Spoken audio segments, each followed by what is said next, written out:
Again, my name is Christine Dykeman, and I am a career counselor. I'm walking the line between helping job seekers to land the job that they love and helping businesses to thrive. Part of our guest speakers for job seekers is helping them to learn the ins and outs of job search, because it's not just one thing or two things, resumes and interviews. There's so much that goes into landing a job and networking and talking to people about your job search. So Terry's going to talk a little bit about that. Right now, Terry is doing some career counseling. He works with job seekers and he works with leadership teams and helps them to thrive and develop and get better at what they're doing. So he's also walking that gray line, so he can help everybody get better. So take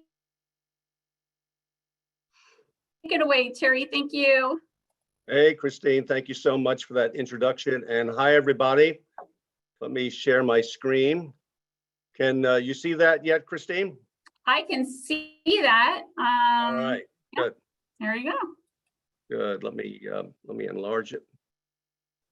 And let me turn off the subtitles. Okay. Time management for job seekers is our topic today. And I always like to start whenever I present time management with one of my heroes, and that's Bruce Lee, the late great martial artist and philosopher, who once said, if you love life, don't waste time, because time is what life is made of. So managing time is not just looking at the clock or looking at the calendar. It's really looking at your life. And he was not the only person with that point of view about time management. The Spanish philosopher Jose Ortega y Gasset once said, living is the constant process of deciding what we are going to do.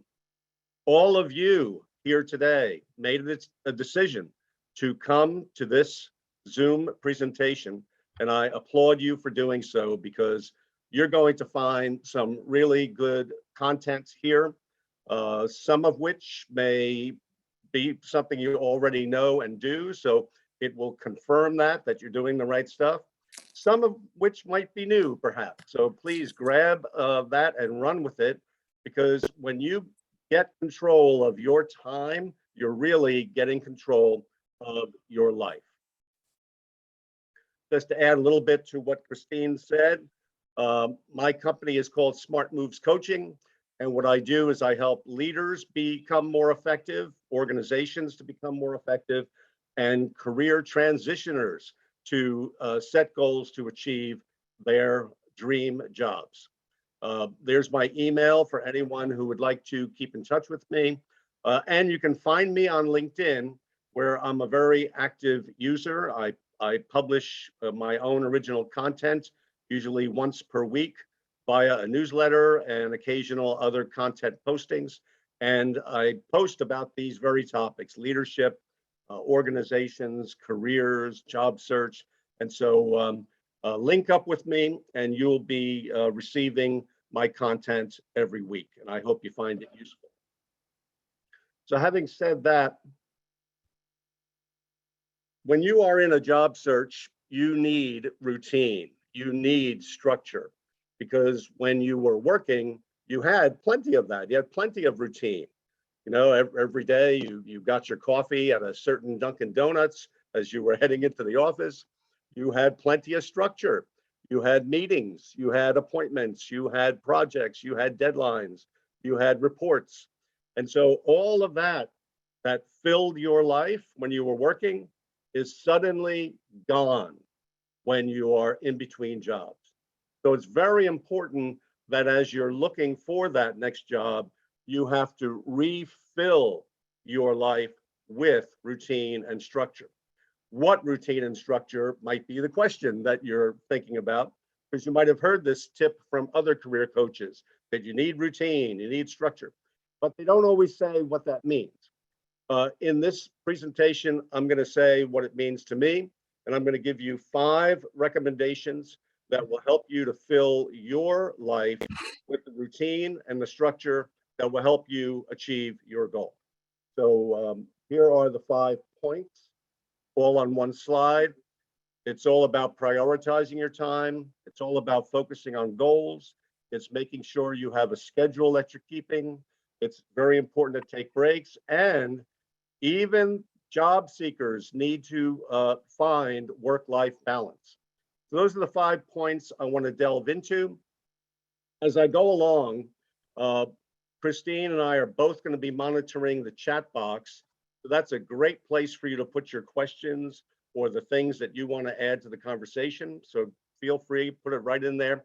Christine will be interrupting me at times with things that she wants to add or that things you're trying to communicate to me. So let's make this as interactive as we can. And so here we go. Managing your time for job seekers. Very first thing that I like to emphasize is, do you have clear priorities? What does that mean? I like to say it in as plain a way as I can. And I say it as, what is most important to you right now? Probably if you're looking for a job, that's the most important thing, is finding that job. But there might be some other very important things for you right now. And I would encourage you all, if you're thinking, wow, I'm not sure what all my priorities are now, is do the following exercise as soon as we're done or later today. And that is, list out on a piece of paper or on your favorite device, what are your most important things right now? And think about it, both in terms of your career transition, but also in terms of your life right now. What's most important to you right now? Maybe finding a job will be on your list, but you might also see things on your list like staying in good shape, looking after your health. Maybe your marriage is a priority right now. Maybe your family, maybe things going on in your community. So make a list of all the things that are most important to you right now, because the most basic building block of time management is making sure that you're managing time, that is, making decisions about how to use your time based upon your priorities. And then if you get a really good list of things, when you make this list, I'm recommending you do, then go through the list and sort them with a very simple ABC system. A's are vital priorities. Vital priorities are both of the utmost importance and the utmost urgency. So finding a job, interviewing at company X later today or later this week, creating a portfolio of the work that you've done, if that is needed in your career. Writing a great resume could be a priority right now for you. And the list goes on. So anything that's both of the utmost importance and utmost urgency, that's an A. Anything that's important but not that urgent, that's a B. And anything that's of lesser importance and lesser urgency, that's a C. So just label the things on the list with a simple ABC system. If you have a lot of A's, then give the most important, most urgent ones a little plus. So any A plus, that's vital. So you might have a few vital priorities that have to be looked after. And if you're not looking after them, then you're not managing your time very well. So that's the reason for starting with priorities. What is most important to you right now? Christine, I see the chat box has gone red on my end. Is anybody adding a comment or question about priorities? No, somebody had, Terrell had recommended what to do if you have an iPhone to screenshot. And what if there are several that seem very important? Was a question, and I think you addressed that, but an A++ or that kind of thing. I feel like all of these things are A+++. and it's really hard to figure out what's the priority, what is the most important. And many of us, yes, and many of us have a number of A++, and that's perfectly fine, because that's what many of our lives are like right now. We have very, very vital priorities, and what happens for most of us in our life is we just get caught in an activity trap, activity, Yeah. task, task, task, and we lose sight of our priorities, of what is most important. And so we have to get off that treadmill, focus on priorities, and then make sure that over the course of the day and over the course of the week, we are devoting the appropriate amount of time to priorities. Let's say, for example, writing a great resume is on some of your lists of priorities. Christine and I were talking about this before the Zoom started. How much time should you spend on that? That, that's a case by case answer. I can't answer it for you right now, except to say, if your goal is to write a killer resume, then yes, devote the time to it that is required. Sit down with a coach perhaps, or a friend, somebody who has written some good resumes, and work on that diligently until you get it to a point where you think this is really going to let people know who I am and what I can do, right? But if you're just haggling over a word or a comma or a period or a semicolon, and you just can't let go because you're a perfectionist, be careful. You might actually be wasting your time. So it's a matter of balance when it comes to these priorities. And one other thing that makes this whole first of our 5 topics, complicated, is the people around you. If you're married, your spouse. If you have kids, your kids.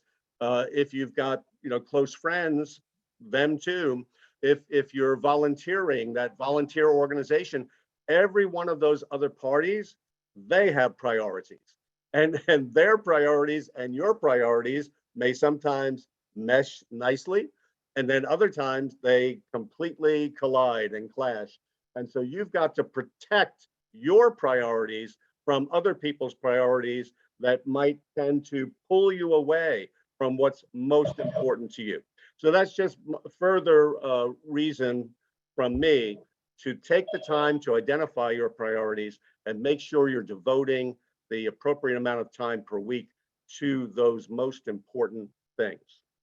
Terry, I know you have a lot of slides to still go through and a lot of suggestions on time management for job seekers. And maybe you'll address this later on in your presentation.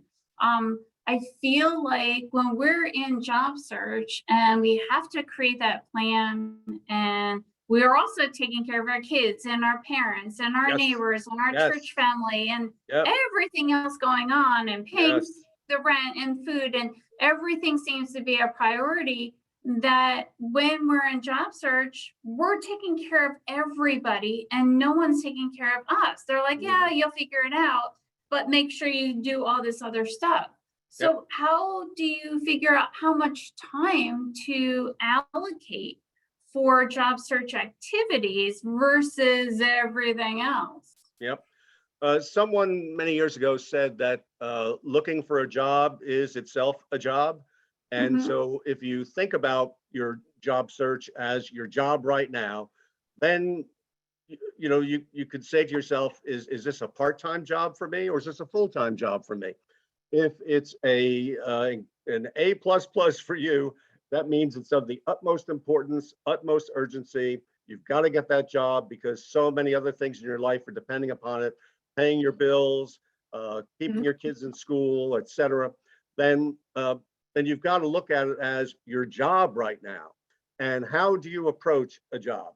Hopefully you approach a job with a great deal of energy and focus, which brings us to the second of our 5 points. And we are going to get to the rest of that, Christine. Trust me. No Trust me. problem. And the second is you've got to have very clear goals. You have to set goals and focus on them. So the priorities tell you what's most important. The goals tell you what success looks like to you. Every one of us, whether we're in job search or not, we all need a GPS. And what that is goals plus plans translate into success. We have to think about what our goals are. We have to write them down. We have to make them smart. And then we have to develop action plans. And then the action plan elements get put into our weekly calendar.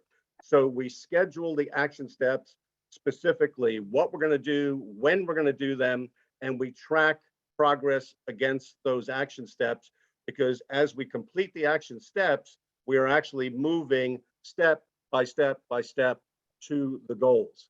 Let me back up and say a little bit about those things I just rattled off. Why write them down? If you write them down, then you can look at them. I know that sounds kind of duh, but what I do, my wife and I do, is we write down our household goals and we put them on the refrigerator. We've done this for years now. And by putting them on the refrigerator, we see them every day. And as we complete things, we cross them off. And some of these goals are biggies. They take years to complete. And that's fine, because that's still there. It's still driving us. It's still a vision. We're still being pulled toward it, and we keep it there, and then eventually we cross it off. Some are more near term. We accomplish them, we cross it off, and we keep replacing goals with new goals. So write them down. It's a motivator. It's like some people call a vision board. It's a vision of the future. And it's a way for you to visualize that future and then pull it into the present by your action plans. Why do you want to make your goals SMART? Well, if you are in a job search and you have a goal of finding that next job, I would ask you, what is that next job you're looking for? Tell me as specifically as you can what it is. And if you say to me, I'm looking for a project management role in a pharmaceutical company in the greater Philadelphia area at this salary level and this level of responsibility, I would say to you, you have a very specific goal. And that is exactly what you need. If you don't have that, if you couldn't give me an answer like that, you don't have a specific goal. You're just shooting a shotgun out there, hoping it's going to hit something. And trust me, as a career coach with a lot of years in this game, that's not how it's going to work. You need to Bruce had mentioned in the chat box that hope does not count as a plan. That's exactly what you just said. Hope is not a bad thing. I'm a big believer in hope. You got to have hope. You got to hold on to hope. Just isn't a plan. I'm a fan of the New York Mets. I'm a fan of the New York Mets, and you cannot give up on hope. So hope is good. Hey, you know what? That's a good thing to be a fan of this year, right? Exactly. But let's not go down that road. But so hope is fine, but as not a specific goal. So I'm challenging you all to think as I'm ranting here. Could I answer Terry that way, that specifically? A role, an industry sector, a geography, a salary level, a level of responsibility. And you could even drill down further on the specificity. The more specific it is, the better, because you are creating that vision of what you want, and you can share that with others. And now they know, getting that level of specificity, if they can help you or not. Oh, I know some project managers in the Philly area. Would you like me to help you connect to them? Yes. Or I know a couple of pharmaceutical companies in the greater Philadelphia area, and I have contacts there. Would you like me to introduce you? Yes. And so when we get our goals that specific, it helps other people who are trying to help us. It makes it more measurable. We can be more aggressive. We can be very realistic about the resources and support that we need. And we have to set a time frame of what it is that we're trying to accomplish by when. We can't always control the by when, because the company has to make us an offer. That's out of our control. But there's so much that's within our control, that making your goals SMART and then developing the action plans. I'm going to do this. I'm going to do this. I'm going to do this. I'm going to do this. And then giving them time frames and putting them right into the calendar. Literally this afternoon, putting in there, I'm going to call so-and-so at 2:00 this afternoon to set up an appointment with them for an informational interview about project management in pharmaceuticals. So I love that suggestion, Terry. Yeah. And just like when you were working, you had a job, you had a calendar, You did. and you had things Exactly. to do. That's right. That's right. You had appointments to call people, appointments to see people, appointments to go to lunch with people. Yeah. You want to do exactly the same thing during a job search, exactly the same thing. Only now it's driven by your priorities and your specific job search or career transition goals. And so now it's all So, your Terry, personal. for going back to part of the first slide there, or the slide before, we talked about having goals and making a plan. Do you need a SMART plan goal for everything that you would like to do when you talk about A plus, A's, B's, C, that kind of thing? You need a SMART goal for all of that? Yes, yes.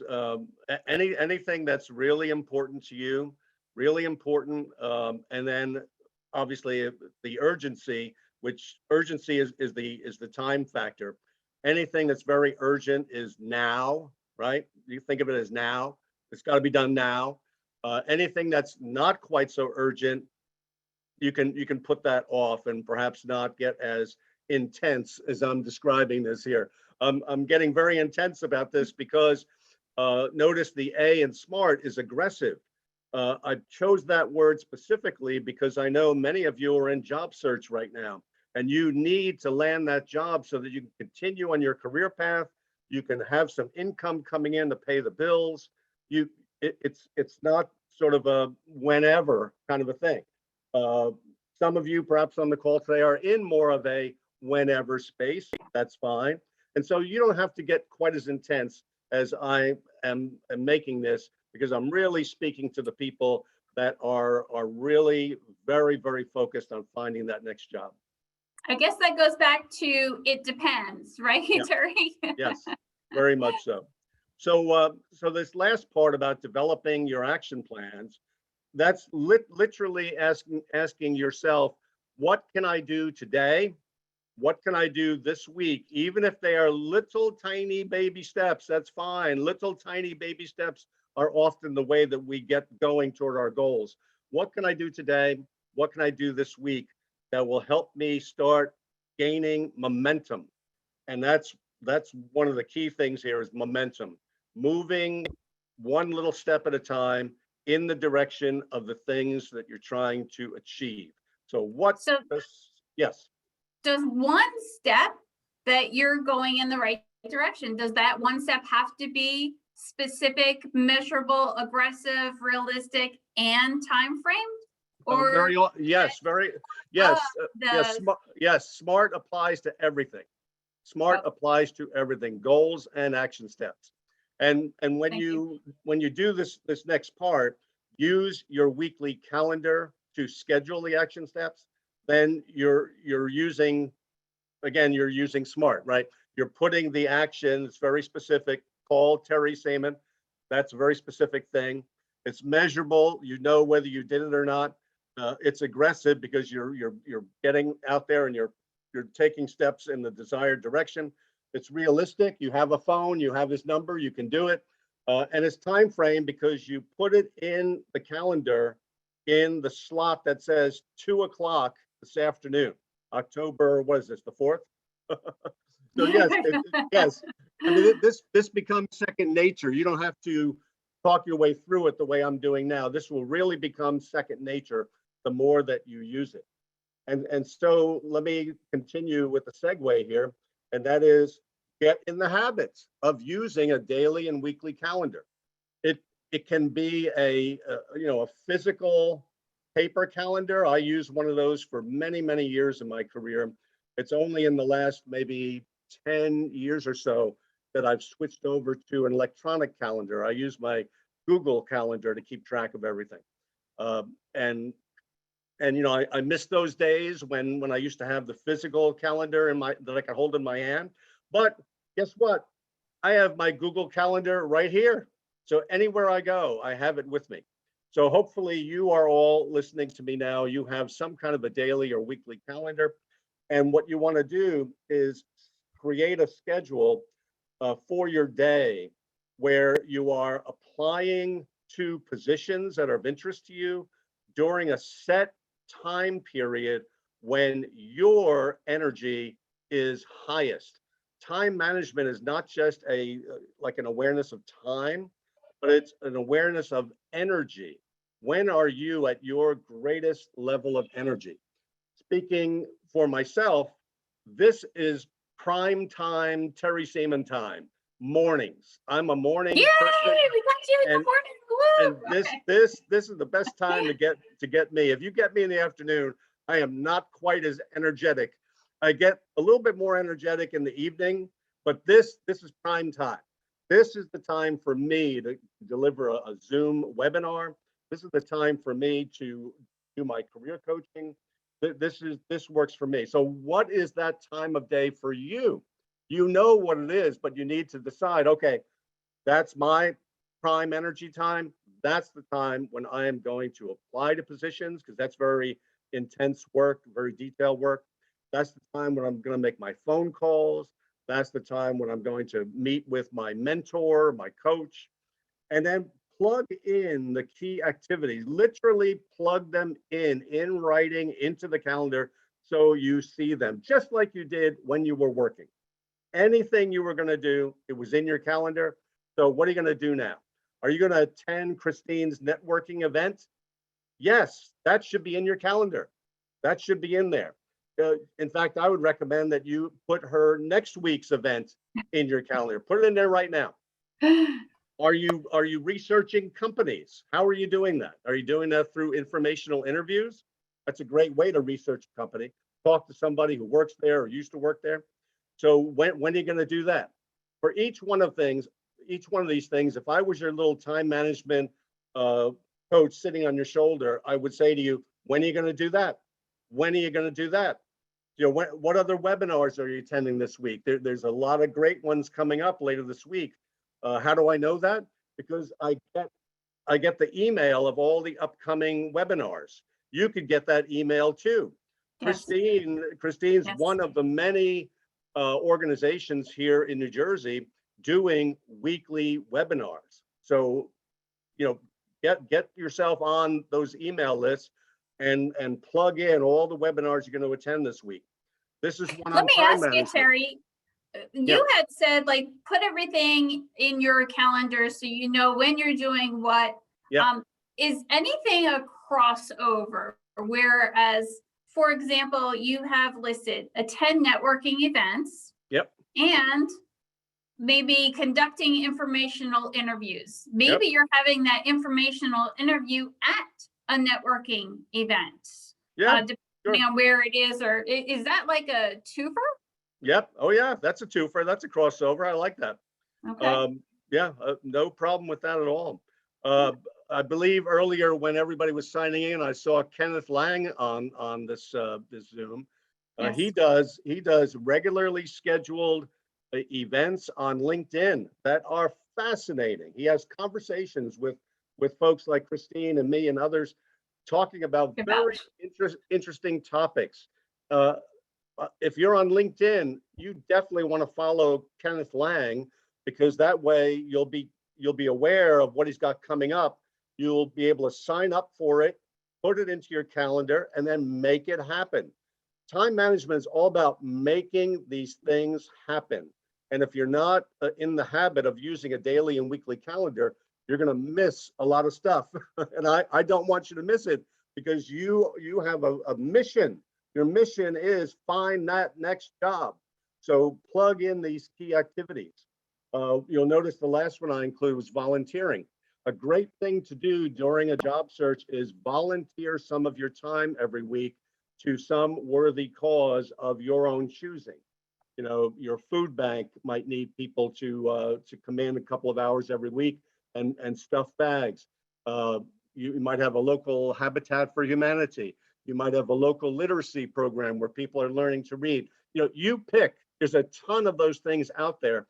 It's a great way for you to spend your time, because you give back in some meaningful way to people in the community. You are meeting other people, so it's a networking opportunity. And it's often a way for you to keep your skills sharp, especially your soft skills, like relating to people, communicating, listening. And so it's a great way to keep your skills sharp. So make sure you're devoting some time every week to volunteering. If if I were to look at your daily and weekly calendar and see these kinds of activities, I would feel very confident that you are doing what it takes to find your next job. But you'll notice the last bullet on the screen, and that is, even though I'm really encouraging you to use that calendar and plug it in with all these activities, don't forget to stay flexible. Stay flexible. Don't fill in every spot. Leave lots of open spots because things change, right? Your phone will ring and it'll be a company that you've been looking to talk to, and they want you to come in for an interview. So you need to have flexibility in your schedule so that you can schedule that interview with them.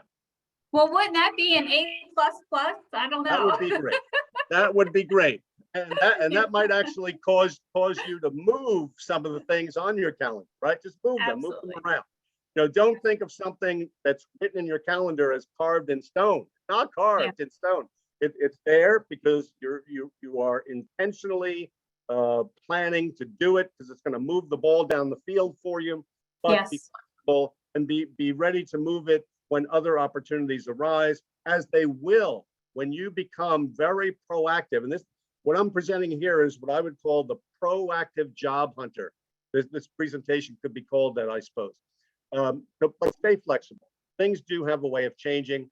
With COVID going on and everything else that's happening in the world today, things are likely to change. So don't become a calendar nut, but do use your calendar because it's a great way for you to, again, visualize. What are you doing to move toward that goal? Okay, now everybody take a breather, right? Take a deep breath because breaks are vital. Don't underestimate the importance of breaks. When I do training programs that are half day, full day, or multiple days long, I take breaks every hour to hour and a half just to give people a chance to step away from the intensity of the training. You will be more productive and engaged with what you're working on when your mind is ready to work. So you have to do things like step away from the computer, stand up, go for a walk if it's not raining outside like it is today. Get some fresh air. Walk that dog if you've got one. Taking a break during the day can be just the boost you need to make more effective use of your time later that day. Let's say you've got an interview scheduled in the afternoon. You want to make sure you devote some time to preparation for that interview, researching the company, practicing your answers to difficult questions. All of those things that get you ready, get you confident, get you prepared. You've got to make sure you've got time for that. And one other thing you want to do before that interview is you want to stand, breathe, and do some physical exercise. Some physical exercise, putting your hands up in the air, doing some squats, maybe yoga, maybe some Tai Chi, whatever works for you. Because what you're doing is you are unleashing all of this energy. You're harnessing all of the human energy that you have and getting it ready to channel into that interview so that they see you as the answer to their prayers. You've got the skills, you've got the background, and you've got the enthusiasm. You've got the enthusiasm that really convinces them that they found a great candidate in you. Terry, we have a question in the chat box. It really doesn't pertain to time management, but it does kind of go off of what you just said, the enthusiasm and the just wanting to be a part of that organization. What is, if you spent 20 years in one industry and you're kind of like reinventing yourself and you're starting in a different industry or a different direction, there's a lot of people that are having trouble getting their foot in the door, even for an entry level position, and being accepted or hired because of the new student, college age, whatever that perception is. How do you get somebody else to perceive that you are just or more qualified in that respect, and you're willing to take that entry level position to move up in the company? That's a huge question, and I know. probably requires a whole other webinar at some point, Christine. So we can talk about that offline. From a time management standpoint, the key thing to invest your time in such a scenario where you're looking to, say, change industries, change careers, is really networking. Networking followed closely by learning. Networking to grow your network out into that new industry or into that new career. So you need to be talking to people doing that thing you want to do, or working in that industry you want to work in. Strategically and intentionally growing your network out in that direction. And then learning as much as you can about that new career, about that new industry. And again, being very focused, very intentional about learning what skills are important there, what bodies of knowledge are important there, and how can you start learning and acquiring that terminology, those concepts, and really becoming knowledgeable enough that when you speak to them, they will think, wow, this guy really knows, he understands our industry, he understands our lingo, he understands what's important to us. And that only happens as a result of networking, informational interviews, and learning. So I am so glad that you said that, Terry, because we do have somebody, Barvina had asked in the chat about, if she doesn't qualify for a lot of the different resources and trainings that are available to unemployed, whether it is through the state or government or apprenticeships and that kind of thing. So how do you go about getting getting the knowledge and obtaining the knowledge when you don't qualify, or knowing what networking groups to be a part of or to go to that are industry specific? And I think that you hit the nail on the head when you said networking, because just talking to people will tell you different places to go to get that training or to network with those individuals. And networking is not just, hey, nice to meet you, I need a job. It could be so much more so that you can propel yourself forward. And I really like that. Yeah, those of you that are based here in New Jersey are very lucky indeed, because here in the Garden State, we have a ton of networking groups, and I'm no exaggeration. If you were to go to a website called thelandingexpert.com, which is my friend Alex Freund's website, maybe Christine, you can put that into Yes. the chat. Alex actually maintains a listing covering the states of New Jersey, New York, Connecticut, and Pennsylvania, where you can research all the networking groups that he is aware of, that he has put into that database, a searchable database, and you can find groups near you. Now, if you're on the Zoom today from outside of those areas, you're going to have to find the groups near you another way. But trust me, having had clients all over the US in this virtual age that we're in, I can tell you that there are such networking groups just about everywhere. Certainly there are pockets without, but even there, in those pockets without a networking group, you can always start a networking group. You yourself can start one. Just gather a few people together at a local Panera Bread or some other place, and you have started a networking group. And it's a very empowering way for you to take charge of your career transition, your learning, and the expansion of your opportunities. So I strongly encourage you, seize those networking group opportunities.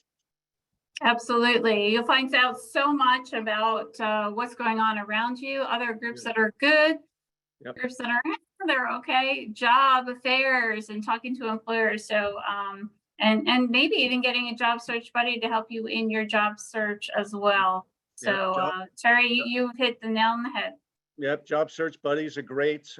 My friend Paul Sakala here in New Jersey is the champion of that. And then accountability groups, small groups Yeah. of 2, 3, 4 people that meet on a regular basis to help each other, motivate each other, give each other a kick in the pants to help move toward goals that each member of the group is moving toward. So lots of great ideas that are in that word networking that I would encourage anybody here on this Zoom today who is thinking, wow, I don't think I'm getting the most mileage out of networking. Find the next networking webinar that's on the schedule and sign up for it. The more you learn about networking and the more networking you do, the faster your job search is going to be. That's the number one thing we recommend. Can we put that in our calendar? Yes, put networking groups in there. Christine should be in there. I'm one of those people that I like to just put stuff on a list so I can check it off or cross it out. Hey, many people manage their time with to-do lists. They don't do calendars, they do to-do lists. I'm not against to-do lists. I like them very much. We use to-do lists all the time here. But I'm really advocating the calendar in this presentation because I'm a believer. I've done it for years myself. It has saved my neck in many instances because there are times where if I say to myself, oh, I'll remember that. Guess what? Famous last words. I won't remember that. But if I write it down, then I've done myself a favor because I look at the calendar, I see that, and I go, holy cow. Don't forget to do that. So I'm strongly advocating a calendar in this particular instance. And then finally, when we're working, many of us struggle with work and life balance, right? There's so much going on at work. Sometimes we take work home and work starts to infiltrate our home time. Many of you can relate to that, I'm sure. And now when you're in between jobs, isn't it all about just finding that job? Well, I'm here to tell you my fifth and final point is that if you're in a job search or a career transition, you still need balance. You still need balance. Even though finding that next job, that's the job right now, you still need to have a balance between devoting the appropriate time, as we talked about earlier, to job search, but also you need to devote ample time to taking good care of you. And this is part of time management too. While you're not going to put the word sleep into your calendar, you're just going to do it when you get tired, right? But all of these different elements of self-care, they need to be scheduled as well. But so look at exercise. My wife and I go to the gym every morning or as many mornings as we can, given our schedule for the week. And we go early. She goes at 5 o'clock in the morning. I go about 7 o'clock in the morning. And that is planned, that is scheduled, and we make it happen unless something comes up that gets in the way. Learning, are you intentionally planning and then following through on those plans to learn the things you need to learn? I've got a client right now who is interviewing with a company that has a requirement that he know Excel and PowerPoint, and he had never learned them. And so I said to him, so when are you going to sign up for an Excel course and a PowerPoint course? And he said, oh, okay. You mean I need to do that? I said, well, if you want that job, you're going to do that. And so he found a local provider in the state where he lives, and he signed up for those 2 courses. Recreation, in other words, just things to recharge, to rejuvenate yourself. It could be dancing, it could be basketball or pickleball. Pickleball is very popular nowadays with a lot of people. What are you doing for recreation? It combines exercise, but also there's also a social component to that. recreation is often something that you do with others, and it's enjoyable. So recreation also means enjoyment. It means fun. And then one other element of self-care is, are you spending quality time with people you care about? So this could be family members who might be in that category of loved ones, could be close friends that really are dear to you. So are you spending time with them? So these elements listed here: sleep, exercise, learning, recreation, time with loved ones. These are not here by accident. These actually come from the literature on self-care. And self-care really makes you a healthier, happier, smarter, more energized person. And that is exactly the sort of person you need to be if you are changing careers or looking for your next job. So So health, Terry, let me ask you this. Yeah. We know from your presentation, start with A's and B's and C and A plus plus and SMART goals and making a calendar. Is there an app? Because apps have made our lives so much easier all around.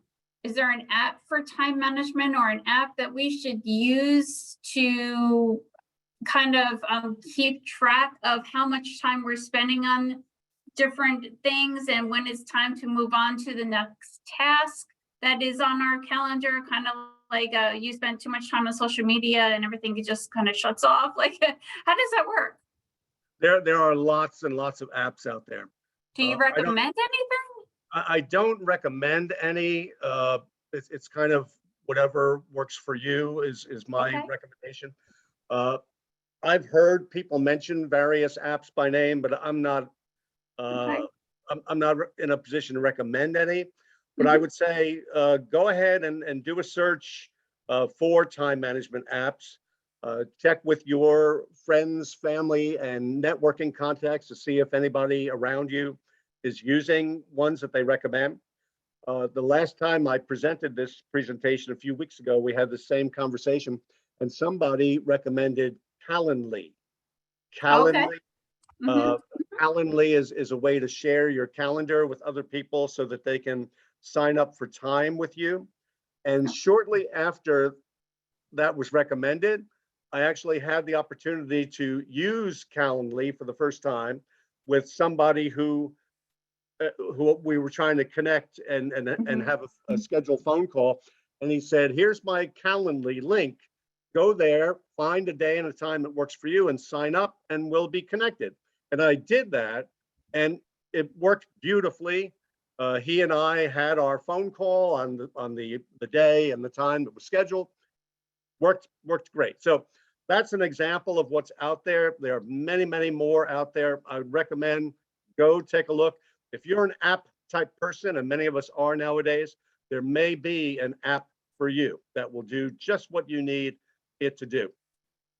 One thing that I will recommend, it's not exactly an app, although there might be an app for this, is I would recommend those of you that are really serious about time management, that you really want to get better at it and raise the bar for yourself, is take about a week. You could start today and go for about a week and track your time, track where it's going. You could track it on a piece of paper, track it on an Excel spreadsheet, just track it in 15-minute intervals. What did you do for those, say, 5 to 7 days every 15 minutes? I know it sounds crazy. It would drive you insane to do it. But here's what happens when you do that. You start to see exactly where your time was spent. And it will give you great feedback about whether your time is aligned with your priorities or misaligned, unaligned with your priorities. You'll see whether you spent time devoted to goals or whether you spent time devoted to God knows what. Distractions, maybe other people's priorities, maybe other people's goals. And while those choices might not have been bad choices that you made, hopefully at the end of that exercise, you'll be able to look back and see where you need to make adjustments in how you're spending your time so that you are A, not ignoring your priorities, and B, always moving every little step that you can toward those key goals of yours that you're trying to accomplish. That's a great idea. And yes, it does sound time consuming, but it might be worth it in the end. Kind of like making a budget. Where does all your money go? This is time is money, right? Where does your time Right. go? And then you can make a better plan once you review that. That's right. That's right. Well, I've got just a couple of final tips and then 2 bonus slides to share with you all. And I'll be sending these slides to Christine. And Christine, you're going to make these slides available to everybody if they want them. Absolutely. Great. So just a couple of final tips. I'm always reading the latest articles on time management. I pulled these out of an article I read recently. Save yourself time by not pursuing positions that might be a bad fit for you. And then use your network to really get the scoop about employers. For example, you could talk to former employees and they'll keep a grain of salt handy, but they'll tell you what it was like working at company X or Y or Z. And always remember that being in transition, while it's, maybe not where you want to be, you'd rather be working, it's still a great time to take stock of things, take stock of your life, take stock of your career, learn new skills, try new things, expand yourself rather than paint yourself into a corner that you've been in before in your career. Ask yourself, what else could happen in the next chapter of my career? And then just a couple of images I found on LinkedIn recently. This one jumped out at me, 4-step self-care. When you get this slide and you read it in more detail than I'm going to do right now, you'll see a lot of the things that I mentioned a couple of slides ago with regard to balance and self-care. And then one more that I found again on LinkedIn, another great reason to be on LinkedIn. So many great visuals are shared each and every day. So true. This one's called The 8 Habits of Highly Productive People. And when you look at these 8 habits, I think we've talked about every one of them in this hour that we just spent together. In one way or another, I think we touched on it. Maybe not so much on habit 2, the 80-20 rule, that the 80-20 rule says that 20% of the things we do make the most impact. And if we could find those vital few things like networking, for example, that those are the things to make the most investment in. So with that, I'm going to say, as Alan Lakin, the founder of time management, once wrote, time is life. It's irreversible. It's irreplaceable.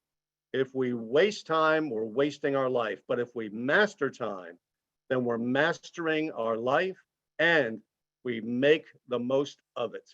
My wish for all of you is that you will raise the bar for yourself on managing your time and that you will manage your time effectively, moving step by step toward the most important goals for you. Thank you, Christine. Thank you, Terry. That was a wonderful presentation. And I do appreciate the tips and suggestions that you shared with us. I always learn something new from our guest speakers. And I think I have to use one of those Excel spreadsheets to see where all my time is being eaten and taken so I can do better at this whole time management thing. And someone had said, the old-fashioned sand in the capsule, and that might not be a bad idea for me either. Keep track of all that good stuff. So any other questions or comments come into chat while I've been blabbing? We do have a lot of thank yous. Great presentation. We have a few LinkedIn addresses, so definitely take a look at that. When I share the slide presentation and upload to YouTube, I will share this chat box because a lot of people had commented different suggestions of where to upskill and get better at different technologies, as well as networking groups and that kind of thing. So want to share that with you guys as well. Good. Glad you're doing that. see. And it's possible to put the slide on self-care again. Self-care, Terry. let me Is let me that see the, if I can- yeah, let me bring that up again. I'll put that back up here. I think that person is going to try and do a screenshot. Yeah, right. Okay, let's find that again. I think that was towards the end, right? The Yeah. picture? Was it Yep, this one okay. that they wanted, or the or my balance slide? Let me put this one up here, if possible. I'm just getting a black screen here on my end. Are you seeing the slide? Yeah, no, and the slideshow, black screen, yeah. That's weird. Okay, let's try it a different way. Well, I will be sharing the slides with you as well, so you will have them if you'd like it today. Oh, there you go, print screen, magically in your mouse. There you go. Okay, so there's the 4 steps to self-care image I found on LinkedIn. So I can't claim that one as my own, but when you look at the points that this person makes here, I think many of them are points that I had made as well. There is one here that I'll point to because it's a favorite of mine. Down in the part of the pie called rest, it says do nothing, take a Do nap, nothing. take a nap and meditate. And those might not sound like time management recommendations, but trust me, they are. They are, because doing nothing actually can be a great way to just turn off, the mind for a while, instead of continuing to bang our head on a Yes. problem that we're trying to solve. Taking a nap, especially a short nap. The research on power naps is very eye-opening. I don't know if any of you have ever looked at it, but the research has found that a power nap can result in a huge productivity boost after the nap. And then meditating has been shown to be very, very much a contributor to your overall resilience and well-being. Absolutely.